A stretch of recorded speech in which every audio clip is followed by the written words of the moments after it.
بخاری مسلم دونوں میں حدیث ہے، مسلم میں بڑی تفصیل کے ساتھ ہے۔ مسروق تابعی کہتے ہیں کہ میں حجرہ عائشہ کے ساتھ ٹیک لگا کے بیٹھا ہوتا ہوں، اما عائشہ حجرے میں اندر ہیں، پردے میں ظاہر ہے، وہ بڑا لاڈلا شاگرد تھا مسروق، اور ان کی کنیت تھی ابو عائشہ، انہوں نے اپنی بیٹی کا نام بھی عائشہ رکھا ہوا تھا۔ بخاری مسلم دونوں میں، صحیح مسلم میں تو تفصیل کے ساتھ ہے۔ حضرت عائشہ ایک دن تھوڑی فرینک ہوئی اور کہا بیٹا جو بھی 3 باتوں میں سے کوئی ایک بات بھی کہے نا تو وہ اللہ پر جھوٹ باندھنے والا ہے۔ اور پہلی بات ہی ایسی کی کہ پکڑ کے یعنی سمجھ لیں مسلمانوں کی اکثریت کا عقیدے اکھاڑ کے پرے پھینک دیا۔ میرا یوٹیوب پہ کلپ بھی ہے، سیدہ عائشہ کے 5 عقیدے۔ سیدہ عائشہ والے عقیدے آج امت میں بڑے کم لوگوں کے۔ انہوں نے کہا جو کوئی یہ کہے نا کہ نبی صلی اللہ علیہ وآلہ وسلم نے اللہ تعالیٰ کو دیکھا ہے تو اس نے اللہ پر جھوٹ باندھا ہے۔ لو جی کام بھی ختم۔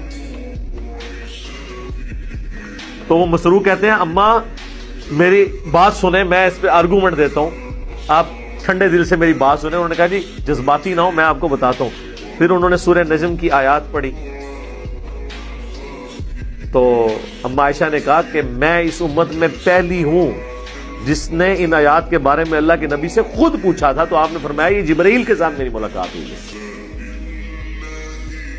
لیکن آج تک نہ دیوبندیوں کو صبر آ رہا ہے، نہ بریلویوں کو صبر آ رہا ہے، نہ شیعہ کو صبر آ رہا ہے۔ اگر اہل حدیث ایسی بات کریں کہتے ہیں اہل حدیث گستاخ رسول ہے۔ پھر اما عائشہ بھی اہل حدیث تھی اور انہوں نے اپنی بات نہیں کی، اللہ کے نبی سے پوچھا ہے۔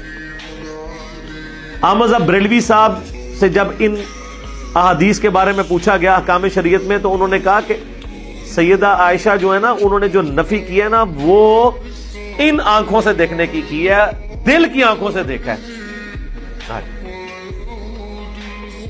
اگر دل کی آنکھوں سے دیکھنا مراد وہ خواب میں دیکھنا ہے وہ ہم مانتے ہیں جامع ترمذی میں، لیکن وہ شب معراج کا کلیم کرتے ہیں۔ ہاں اللہ اور نبی کی ملاقات ہوئی ہے شب معراج، اور ملاقات کے لیے دیکھنا شرط نہیں ہوتا، ملاقات ہوئی ہے۔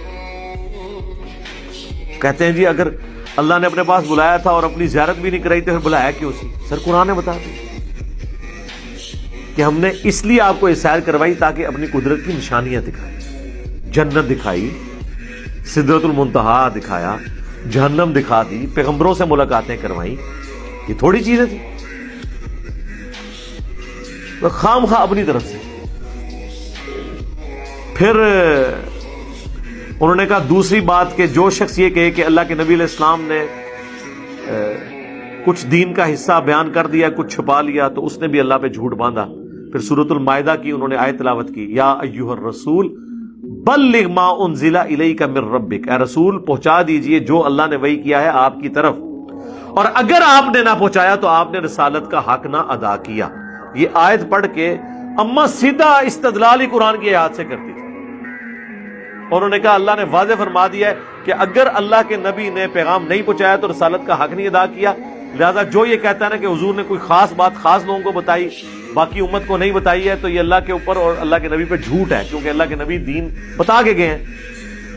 پوری تصوف کھڑی ہے اس کے اوپر۔ اما عائشہ نے وڈ کے پر ماری ہے صوفیت کہ جی وہ دین سینہ بہ سینہ چلتا ہے، کتابوں میں سارا دین نہیں ہوتا۔ جن کا دین کتابوں میں نہیں ہوتا وہ یہی کہتے ہیں، ہمارا تو سارا دین کتابوں میں ہے۔ اور اللہ کا شکر ہے اگر آپ کا دین کتابوں کو سپورٹیو بھی ہوتا تو ہم مان لیتے ہیں۔ آپ کتاب کے بالکل الٹ بتائیں اور سینہ بہ سینہ، میاں تو پھر ہم یہی کہیں گے نا آپ کو، ہم بزرگوں کی قبروں اور سینوں سے فیض لینے کے قائل ہیں۔ وہ اس قسم کے ہم پھر فیض کو تو کہانیاں ہی ہوں گی نا۔ اور تیسری بات اما عائشہ نے فرمائی کہ جو کوئی کہتا ہے نا کہ اللہ کے نبی غیب جان لیتے تھے تو قرآن نے واضح کہا ہے کہ غیب کو اللہ کے سوا کوئی نہیں جانتا۔ لو جی گال ہی ختم ہو گئی۔ وہ عطائی، مستقل بذات، غیر مستقل بذات، وہ کیٹاگوریکل انہوں نے ڈینائی کیا کہ بھئی غیب اگر اللہ کے نبی کو پتا بھی ہے تو وہ غیبی خبریں ہیں، ان کا تو کوئی انکار نہیں کرتا۔